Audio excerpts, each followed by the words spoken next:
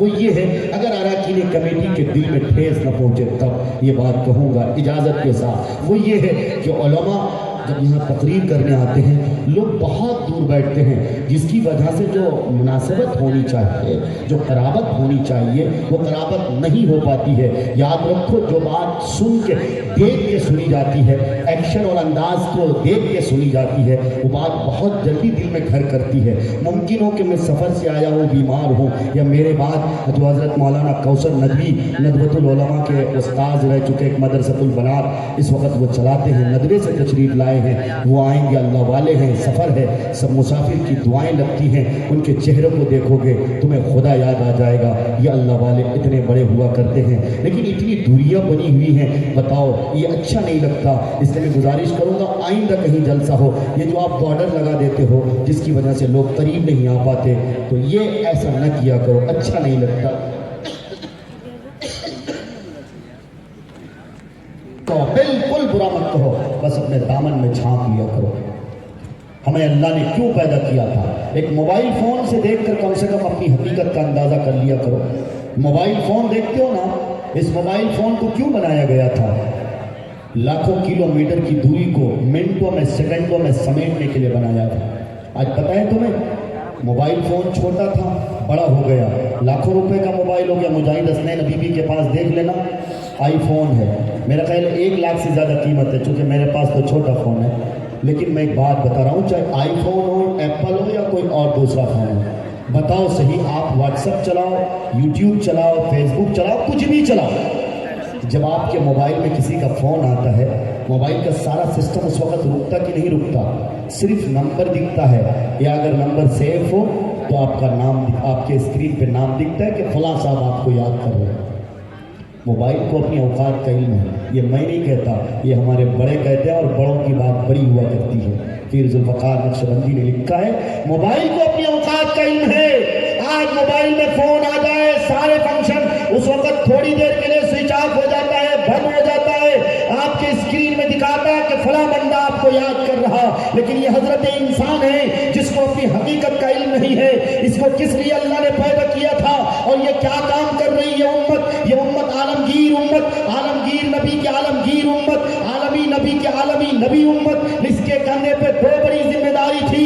لیکن آج یہ امت، اللہ خیر کرے، اللہ خیر کرے، بس صرف اور صرف حالات کے رونا روتی ہے. یہ امت حالات کے رونا رونے سے کچھ نہیں ہوگا. بزرگوں، ساتھیوں، اپنے آپ کو بدلنے سے ہوگا، اپنے آپ کو بدلنے سے ہوگا.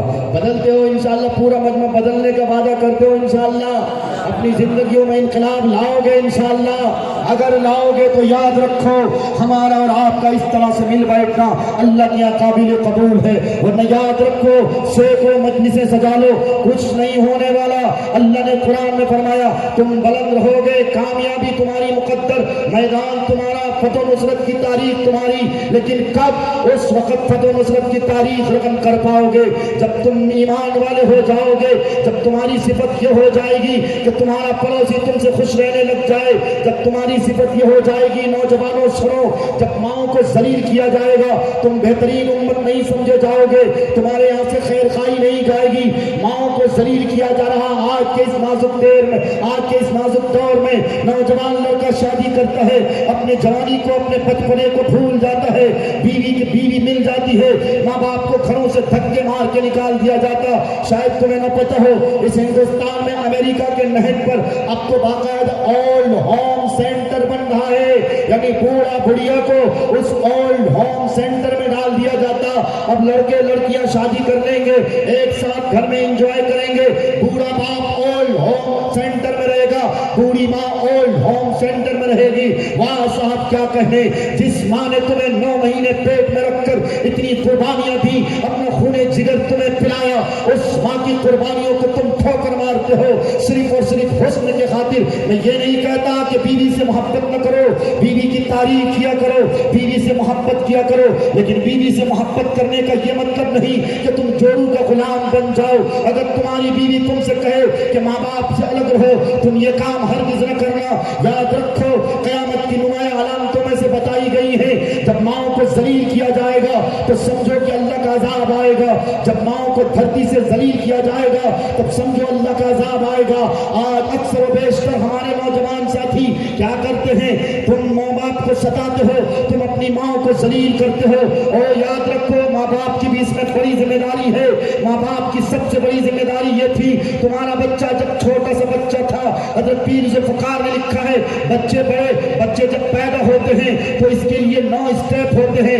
9 اسٹیپ میں سب سے پہلا اسٹیپ یہ ہوتا ہے، جب بچہ پیدا ہو سب سے پہلی ونڈو، سب سے پہلی کھڑکی کو سمجھو مثال کے طور پہ، جب بچہ پیدا ہو تو سب سے پہلے چاہیے کہ کسی مولوی صاحب یا حافظ صاحب یا امام صاحب اگر نہ ملے، خود آپ کو اگر اذان کے تکبیرات آتے ہو، اذان کہو ایک کان میں، دوسرے کان میں تکبیر کہو، لیکن نہیں، اذان بعد میں کہی جائے گی، تکبیر بعد میں کہی جائے گی۔ سب سے پہلے اگر بچہ میرے ہاسپٹل میں پیدا ہوتا ہے، نرس کے منہ مٹھا کرتے ہو، نرس کو انعام دیتے ہو، فون کر کے دوسرے کو مبارکبادی پیش کرتے ہو۔ بتاؤ اپنے بچے کے سامنے تم کسی کو فون لگاتے ہو، اب تو ہر ایک کے موبائل میں رنگ ٹون میں گانے لگے ہوتے ہیں۔ اور نوجوانوں کہاں جا رہے ہو؟ تمہیں کرنا کیا چاہیے تھا، تم کر کیا رہے ہو؟ تمہیں شاید نہیں پتا کہ بچہ جب اس دھرتی میں پیدا ہوتا ہے سب سے پہلے آہو بکا کرتا ہے، چلاتا ہے، روتا ہے۔ اگر بچہ نہ روئے، اگر بچہ نہ چلائے، تمہیں پتا بھی ہے، سمجھا جاتا ہے کہ یہ بچہ شاید کوئی بیماری میں ملوث ہے، ڈاکٹر اس کو دیکھتا ہے، لیکن بچہ روتا کیوں ہے؟ اس کی طرف کسی نے توجہ دی نہیں دی؟ آؤ اللہ والے سے پوچھو، اللہ والے نے بتایا بچہ سب سے پہلے اس لیے روتا ہے، دنیا کے حسین مناظر کو دیکھتا، دنیا کی رنگینیوں کو دیکھتا۔ اب تک تو وہ ماں کے پیٹ میں ہوتا تھا، ماں کے پیٹ میں دنیا کی رنگینیاں نہیں دیکھتا تھا، وہ صرف ماں کے پیٹ کی دنیا کو دیکھتا تھا۔ لیکن اب وہ جب دنیا میں آیا ہے، دنیا کے غلط کاموں کو دیکھ رہا، گانے کی آواز کو سن رہا۔ تمہیں پتا نہیں بچہ چھوٹا ہوتا ہے، پیدا ہوا پیدائش والا بچہ بھی ہوتا ہے، وہ بھی سننے کی صلاحیت رکھتا ہے۔ دوسری کھڑکی یعنی سب سے پہلی کھڑکی گویا یہ ہوئی کہ بچہ جو ہی پیدا ہو مبارکبادی بعد میں دو، منہ میٹھا دوسرے کا بعد میں کرو۔ سب سے پہلے اس کے ایک کان میں اذان کہو، دوسرے کان میں تکبیر کہو۔ اور دوسری کھڑکی، دوسرے اسٹیپ کیا ہے؟ دوسرا اسٹیپ یہ ہے کہ جب بچہ پیدا ہو جائے، بچے کے پیدا ہونے کے بعد 7ویں دن، کم سے کم 7ویں دن سب سے بہتر عمل، اگر 7ویں دن پہ نہ کر پاؤ تو 14ویں دن پہ کم سے کم یہ کام کر ہی لیا کرو۔ تمہارا بچہ بڑا ہو جاتا ہے تب عقیقہ کرتے ہو، اب تو عقیقہ کے ساتھ ساتھ الحمدللہ تم جلسہ بھی کراتے ہو، مبارکبادی کے مستحق ہو، کہ ایسے موقع پہ بکرا کٹاتے بھی ہو، مولویوں کو بلاتے بھی ہو، بہت اچھی بات ہے، لیکن عقیقہ اس کا نام نہیں ہے۔ عقیقہ نام ہے 7ویں دن پہ یا کم از کم 14ویں دن پہ، یا اسی طرح تاک گنتیوں کے اعتبار سے 21ویں دن پہ کر لیا کرو، لیکن 14ویں دن پہ کرنا زیادہ بہتر ہے، 7ویں دن پہ کرنا زیادہ بہتر ہے۔ تمہارے یہاں بچہ ہو یا بچی ہو، جب عقیقہ کرو گے تو یاد رکھو، تم جس بچے کو لے کر ہاسپٹلوں کے چکر لگاتے ہو، تم بچے کو لے کر ادھر ادھر کی ٹھوکریں کھاتے ہو، تمہیں پتا نہیں تم نے اپنے بچے کا عقیقہ نہیں کرایا، اسی لیے تم ہاسپٹلوں کے چکر لگاتے ہو۔ کاش تم بچے کا عقیقہ کرا لیتے، بچے کے بال کو موڑ کر، بچے کے بال کو ایک ترازو میں ناپ کر اس